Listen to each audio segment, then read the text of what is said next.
नमस्कार दोस्तों। देखिए, रीट परीक्षा में 24 तारीख को सेकंड शिफ्ट में जो पेपर हुआ था उसमें बाल विकास और शिक्षा शास्त्र से संबंधित जो प्रश्न पूछे गए उनकी आंसर क्या संभावित है। दोस्तों, जहाँ तक मेरा प्रयास है इसके सभी आंसर आपको वही मिलेंगे जो बोर्ड के द्वारा माने जाएंगे। लगभग सभी प्रश्न बहुत आसान से हैं और इनके आंसर इस प्रकार से हैं। देखिए, पहला प्रश्न हमारा, निम्नलिखित में से सीखने की प्रक्रिया में शामिल है शारीरिक, मनोवैज्ञानिक, पर्यावरणीय, उपरोक्त सभी। तो दोस्तों, ये सभी शामिल होते हैं, शारीरिक, मनोवैज्ञानिक और पर्यावरणीय। सभी प्रकार से व्यक्ति सीख पाता है। दूसरा है, वो निकटतम वातावरण है जिसमें व्यक्ति रहता है।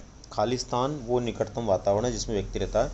तो ब्रेनर का सिद्धांत जब हम पढ़ते हैं, उन्होंने जो व्यक्ति के चारों ओर फैले हुए मंडलों का उल्लेख किया है पारिस्थितिकी तंत्र के विकास के अंदर, उन्होंने जो माइक्रो सिस्टम यानी सूक्ष्म प्रणाली बताई है, लघु मंडल जिसको हम बोलते हैं, उसके अंदर व्यक्ति का निकटतम वातावरण होता है। या यूँ कहें कि परिवार है उसका, उसके पास पड़ोस के लोग हैं, स्कूल है और उसके मित्र मंडली के लोग हैं, तो इनसे संबंधित है। तो सूक्ष्म प्रणाली इसका राइट आंसर हो जाएगा। माइक्रो सिस्टम यानी ए इसका राइट आंसर है। तीसरा प्रश्न है, खालिस्तान ने बहुबुद्धि सिद्धांत प्रस्तावित किया है। तो बहुबुद्धि सिद्धांत देने का श्रेय जाता हार्वर्ड गार्डनर को। हार्वर्ड गार्डनर ने बहुबुद्धि सिद्धांत दिया है। आरटी अधिनियम 2009 के अनुसार निम्नलिखित किस प्रमाण पत्र के बिना कोई विद्यालय स्थापित नहीं किया जा सकता। दोस्तों, आरटी 2009 में यह उल्लिखित है कि बिना मान्यता के कोई भी विद्यालय स्थापित नहीं कर सकता। इसका मतलब ये हुआ कि मान्यता प्रमाण पत्र की आवश्यकता है। तो राइट आंसर होगा इसमें बी। पांचवा क्वेश्चन है, अनुभव द्वारा उत्पन्न व्यवहार या व्यवहार क्षमता में किसी अपेक्षाकृत स्थायी परिवर्तन को क्या कहते हैं? अधिगम कहते हैं। अनुभव के द्वारा व्यवहार में होने वाले परिवर्तन को अधिगम कहते हैं। बहुत आसान सा प्रश्न है। उसके बाद में नेक्स्ट है, आरटी 2009 के अनुसार प्रारंभिक शिक्षा का अर्थ क्या है? तो आरटी 2009 के अनुसार पहली से लेकर 8वीं तक की कक्षा की जो पढ़ाई होती है या पहले से 8वीं तक की जो शिक्षा है वो प्रारंभिक शिक्षा की श्रेणी में आती है। नेक्स्ट है, आनुवंशिकता तंत्र के अध्ययन के क्षेत्र में नवीन शोध किस दिशा की ओर अग्रसर हैं? दोस्तों, आपने देखा होगा आनुवंशिकता से संबंधित जितने भी प्रयोग हुए हैं, ज़्यादातर प्रयोग पहले से भी इसी दिशा में हो रहे थे और अब भी इसी दिशा में हो रहे हैं। और विशेष नवीन प्रयोग जो हो रहे हैं वो भी उस दिशा में हो रहे हैं। जानवरों का प्रायोगिक प्रजनन, विशेष रूप से जानवरों का प्रायोगिक प्रजनन के माध्यम से, जैसे कि आपने देखा होगा संकर प्रकार की जो नस्लें पैदा की जाती है, ये संकर प्रकार की नस्लें इसी प्रकार के शोध से जुड़ी हुई है। तो जानवरों पर विशेष रूप से प्रजनन प्रयोग इसके लिए किए जा रहे हैं। दोस्तों, आरटी अधिनियम 2009 शिक्षकों के लिए प्रति सप्ताह कितने घंटे काम करने के निर्देश देता है? तो ये बहुत बार प्रश्न आ चुका परीक्षा में, कई बार आ चुका है। 45 घंटे इसका राइट आंसर, लगभग सभी ने सही किया होगा। निम्नलिखित में से कौन व्यक्तित्व का जैविक निर्धारक नहीं है? तो दोस्तों, दैहिक तंत्र, दैहिक संरचना, वाहिनीहीन ग्रंथियाँ और स्थितिजन्य संरचना। तो इसमें से ए, सी और बी, ए, बी, सी, ये तीनों तो जैविक निर्धारक के रूप में हैं, लेकिन स्थितिजन्य संरचना जैविक निर्धारक नहीं है। इसके बाद में निम्नलिखित में से कौन आनुवंशिकता का सामान्य नियम नहीं है? प्रगति, रूपांतर, प्रतिगमन जैसे पैदा होता है। तो दोस्तों, रूपांतर, प्रतिगमन और जैसे पैदा होता है वैसा, यानी जैसे माता पिता वैसे संतानों का होना, परिवर्तन होना, समय के साथ में जो माता पिता में परिवर्तन आते हैं वो बालकों में भी परिवर्तन होते रहते हैं। इसी प्रकार से प्रतिगमन का सिद्धांत भी जो है हम आनुवंशिकता में पढ़ते हैं, लेकिन प्रगति का सिद्धांत हम नहीं पढ़ते। तो इसका मतलब राइट आंसर हो जाएगा इसमें ए, प्रगति। नेक्स्ट है, वैज्ञानिक अनुसंधान करने की दिशा में निम्नलिखित में से कौन सा एक कदम नहीं है? एक समस्या की अवधारणा को लेकर वैज्ञानिक अनुसंधान होता है। संशोधन कार्य या संशोधन शोध निष्कर्ष होता है। आधार सामग्री एकत्र करना भी उसमें करना पड़ता है। गतिशील दृष्टिकोण नहीं होता। तो इसमें राइट आंसर होगा दोस्तों डी। नेक्स्ट है, परीक्षण की खालिस्तान का संदर्भ दो भिन्न अवसरों पर एक ही परीक्षण पर किसी व्यक्ति द्वारा प्राप्त लब्धांकों की संगति है। तो दोस्तों, जब एक ही बालक के या एक ही व्यक्ति के अलग अलग परिस्थितियों में अलग अलग व्यक्तियों के द्वारा जब परीक्षण किया जाए तो उसका जो रिजल्ट आता, परिणाम आता, वो परिवर्तित नहीं होता, बदलता नहीं है, तो उसको हम बोलते हैं विश्वसनीयता। तो राइट आंसर होगा ए। इसके बाद में बच्चों को मुफ्त और अनिवार्य शिक्षा का अधिकार अधिनियम 2009 में दिया गया, आरटी 2009। इसके बाद में शिक्षकों को मानसिक रूप से विक्षिप्त लोगों को निर्देश देते समय ये ध्यान रखना चाहिए कि वे परीक्षा उत्तीर्ण करने में सक्षम है, अधिक व्यावसायिक कौशल सीखें, सामान्य बच्चों के साथ प्रतिस्पर्धा करने के लिए कड़ा परिश्रम करें, लगातार प्रतिस्पर्धी खेलों में संयुक्त हैं। दोस्तों इसके लिए सबसे सही आंसर होगा व्यावसायिक कौशल, क्योंकि ऐसे बालकों को विशेष रूप से हस्तशिल्प की शिक्षा दे दिए जाने का प्रावधान है। जो मानसिक रूप से विमंदित या फिर पिछड़े बालक होते हैं उनके लिए हम हस्तशिल्प की शिक्षा की व्यवस्था करते हैं। तो राइट आंसर हो जाएगा बी। नेक्स्ट है पारितोषिक तथा दंड के माध्यम से सीखना। ये क्रिया प्रसूत सिद्धांत का, जब भी पुरस्कार और दंड की बात आती है, दोनों एक साथ आते हैं, तो हमेशा क्या होगा, क्रिया प्रसूत सिद्धांत होगा B.F. स्किनर का। नेक्स्ट है फ्राइड के अनुसार व्यक्तित्व की प्राथमिक संरचना का तत्व है चेतन, अवचेतन, अचेतन। देखो ये तो उन्होंने जो है फ्राइड ने स्थलाकृतिक सिद्धांत दिया था मन की संरचना का, लेकिन यहाँ व्यक्तित्व की पूछ रहा। व्यक्तित्व, तो व्यक्तित्व निर्माण के इन्होंने 3 घटक बताए थे, इदम अहम पराहम। तो यहाँ पर राइट आंसर होगा बी, इदम अहम पराहम। स्थिर अवस्था बनाए रखने के लिए शरीर की प्रवृत्ति को कहा जाता है। शरीर की जो भी प्रवृत्ति है जिसमें स्थिर अवस्था बनाए रखी जाए उसको हम बोलेंगे समस्थिति। समस्थिति बनाए रखना, ठीक है। संतुलन, प्रेरणा, बढ़ावा देना ऐसा नहीं होगा, इसमें होगा समस्थिति। नेक्स्ट है सीता एक डे केयर सेंटर में काम करती है। वेतन कम है और काम के घंटे लंबे हैं, लेकिन वह बच्चों के आसपास रहना पसंद करती है और उच्च वेतन वाली नौकरी की तलाश करने की कोई इच्छा नहीं रखती।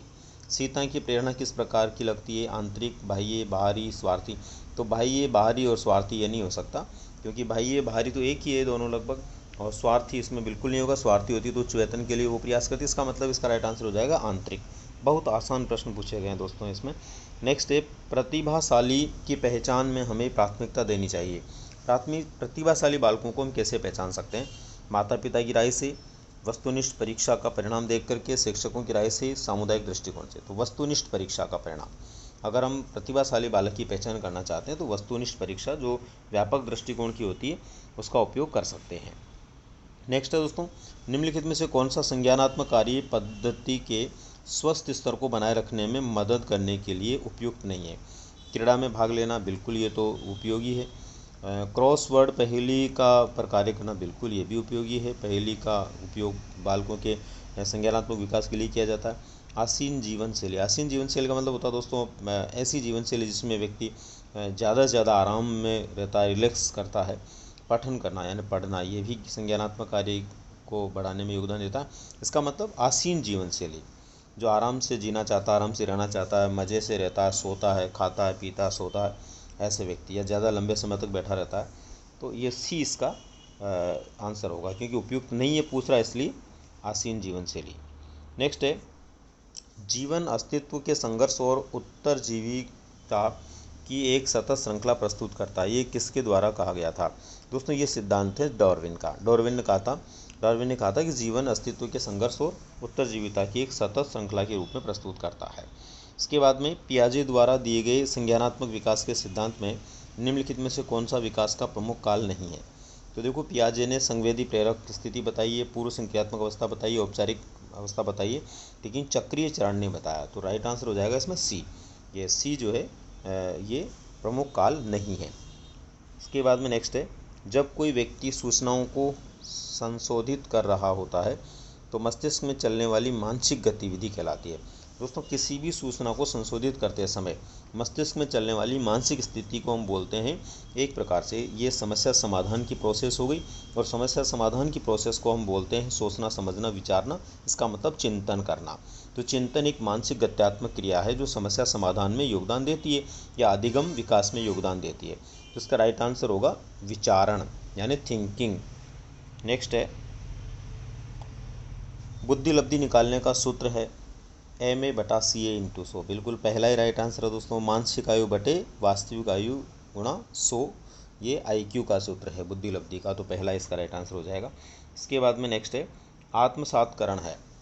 पियाजे के सिद्धांत के अनुसार जो अनुकूलन के प्रकार उन्होंने बताया उसमें एक होता है आत्मसातीकरण, जिसमें वर्तमान स्कीमा का प्रयोग बाह्य जगत के विश्लेषण के लिए, बेहतर में बदलने की प्रक्रिया, आंतरिक दुनिया के अनुकूलन, इनमें से कोई नहीं। तो पहला होगा दोस्तों वर्तमान स्कीमा का प्रयोग बाह्य जगत के विश्लेषण के लिए करना। तो राइट आंसर हो जाएगा ए।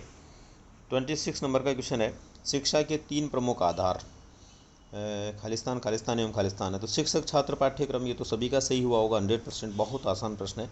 वर्तमान समय में शिक्षा के प्रमुख आधार हैं शिक्षक, शिक्षार्थी और पाठ्यक्रम, यानी कि स्वतंत्र चर, उसके बाद में आश्रित चर और मध्यस्थ चर। इसके बाद में नेक्स्ट है डिसलेक्सिया। देखो डिसलेक्सिया ऐसा प्रश्न है दोस्तों कि 4 शिफ्ट में पेपर हुआ, चारों में ही पूछा गया है। ये कहीं ना कहीं किसी न किसी प्रकार से इसको मॉडिफाई करके प्रश्न को पूछा गया, पर अंतिम रूप से डिसलेक्सिया उसका उत्तर रहा। यहाँ पर प्रश्न के रूप में इसको पूछ लिया गया। तो डिसलेक्सिया कहते हैं दोस्तों पठन विकार को, पढ़ने से संबंधित कठिनाई को। तो राइट आंसर हो जाएगा ए। नेक्स्ट और 28 नंबर का क्वेश्चन है, व्यक्तित्व को चित्रों की एक श्रृंखला दिखाई जाती है। व्यक्ति को चित्रों की एक श्रृंखला दिखाई जाती है, यानी एक थीम दिखाई जाती है, प्रसंग दिखाया जाता है और उस पर एक कहानी बनाने को कहा जाता है। 5-5 मिनट में कहानी लिखी जाती है। आपको याद आ गया होगा, वो है टीएटी परीक्षण। इसका मतलब कथानक संप्रत्यक्षण परीक्षण। और ये भी देखिए आप, कथानक संप्रत्यक्षण परीक्षण जो है टीएटी परीक्षण, ये भी सभी पेपरों में किसी न किसी रूप में ज़रूर पूछा गया है। इसका मतलब ये भी अपने आप के अंदर एक ऐसा महत्वपूर्ण तथ्य हो गया इस परीक्षा में कि सभी में पूछा गया। इसके बाद में नेक्स्ट है दोस्तों, निम्नलिखित में से कौन सी व्यक्तित्व का आकलन करने के लिए एक व्यक्तिगत विधि नहीं है। व्यक्तिगत विधि नहीं है, तो व्यक्तिगत विधि कौन सी नहीं है। व्यक्ति इतिहास विधि व्यक्तिगत है, साक्षात्कार व्यक्तिगत है, वस्तु सूची तकनीक। तो निर्धारण मापनी नहीं होगी दोस्तों, निर्धारण मापनी जो है ये व्यक्तिगत विधि नहीं है। तो राइट आंसर हो जाएगा डी। और दोस्तों लास्ट क्वेश्चन हमारा, निम्नलिखित में से कौन सा मानसिक मंदता के वर्गीकरण के अंतर्गत नहीं आता है। तो हल्की मंदता, मध्यम मंदता और गंभीर मंदता होती है, तीव्र मंदता नहीं होती है। इसका मतलब राइट आंसर होगा डी। दोस्तों ये सबसे आसान पेपर रहा 4th शिफ्ट का।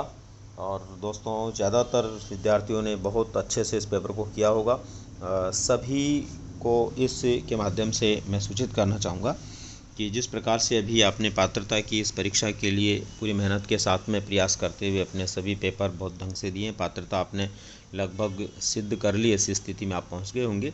अब दोस्तों आगे की रणनीति के लिए आप बिल्कुल तैयार हो जाइए। बहुत जल्द हम आगे की जो पढ़ाई है ग्रेड 3 के लिए हमें कैसे तैयारी करनी है, उस सब के लिए हम आगे की वीडियो के माध्यम से बातचीत करेंगे। तब तक के लिए धन्यवाद।